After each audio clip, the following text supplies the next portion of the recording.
Game one of the East semifinals between the Miami Heat and top-seeded Milwaukee Bucks tips off tonight. Reigning MVP Giannis Antetokounmpo is averaging nearly 30 points and 13 rebounds per game. Meanwhile, Jimmy Butler will lead a balanced Heat squad that hasn't played since sweeping Indiana a week ago. Stephen A., I cannot wait for this series. Who do you think wins it? I acknowledge it's a long shot, but I just got this funny feeling Miami's going to find a way to win this series.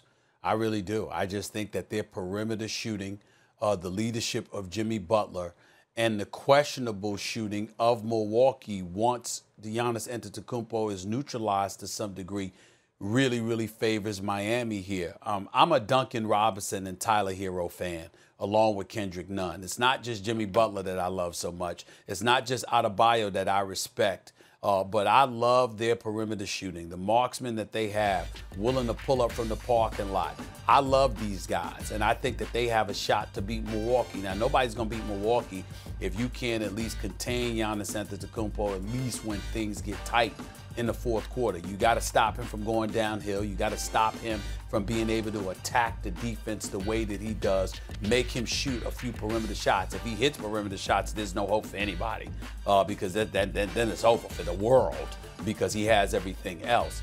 But I really, really believe it's still an impediment to his progress. I think Miami is one of those teams that definitely could exploit it. And I just got this funny feeling that they're going to take Milwaukee out, especially with Middleton playing the way that he's been playing, with the exception of the last game or so. But for the most part, Middleton hasn't even arrived in the bubble yet as far as I'm concerned. And until he does, I don't see any reason to believe in Milwaukee at this point.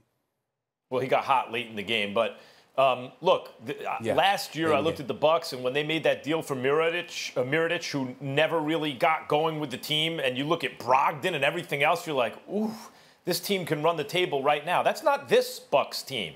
They're thin at that second level of excellent player. There's Giannis and there's everyone else. And everyone else really now consists, apologies to Bledsoe and others who need to have big games. I mean, someone has to step up into Middleton. But Middleton is really in his own tier in that second category, so he needs to step up. And Stephen A., I get it about the Heat. You are not alone, brother. A lot of people like the Heat, and this is not an easy pick. The Heat have everyone you mentioned. Like, what do you, other than size, what do you want from a team? You want the guy who can get his own shot with that kind of championship-style heart and play defense on the perimeter and all that stuff at the end of the game. Jimmy Butler, you want that? You want another guy who can also shoot and get his own shot in Dragic? You want the veteran defensive guy who can hit a big shot in Iguodala? Who do you want? You want Duncan Robinson and Tyler Hero who can bomb from the outside?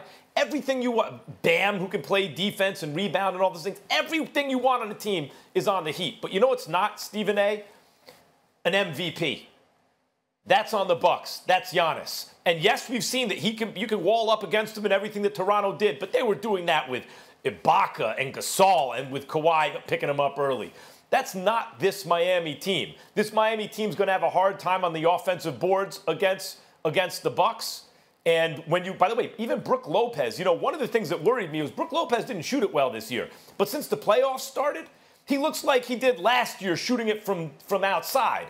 So suddenly you have a big who can space the floor and grab boards and defend the rim to go next to Giannis. Plus you have some of the other pieces I mentioned. I think when you have a player as gifted as Giannis, that's the difference in a series like this. I know why you like the Heat.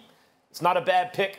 But I think the history of the league says the team with that guy wins, and that guy is Giannis Antetokounmpo, who's going to be the regular season MVP. You're probably right. If I was just breaking down the basketball analysis of it all, I would say to you that Milwaukee definitely should be the favorites and they'll win this series. I just have a funny feeling about Miami with this against this particular team. In the two victories that Miami had over them during the regular season, they shot 31% and 20%. That's what Milwaukee did in the two losses. When they beat them in the bubble, they shot 40% from three-point range. I'm thinking you've got to do that against Miami in order to beat them if you're the Milwaukee Bucks, because they're not going to just let the Greek Freak come downhill against them, particularly after watching how Toronto successfully neutralized them in the last 4 games of the Eastern Conference Finals last year. I just don't see that happening. So again, I think that Milwaukee should be the favorites, but I just got this funny feeling that Miami's going to have the ability to take them out in the bubble. I just feel that way about them. It remains to be seen. We'll see what happens.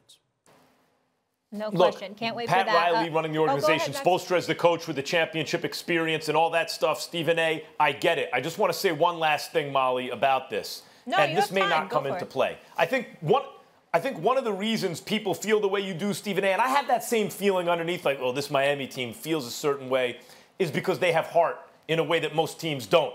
Maybe even the Bucks. Like, you're thinking, boy, if it comes down to a contest of hearts, you don't want it with the Heat.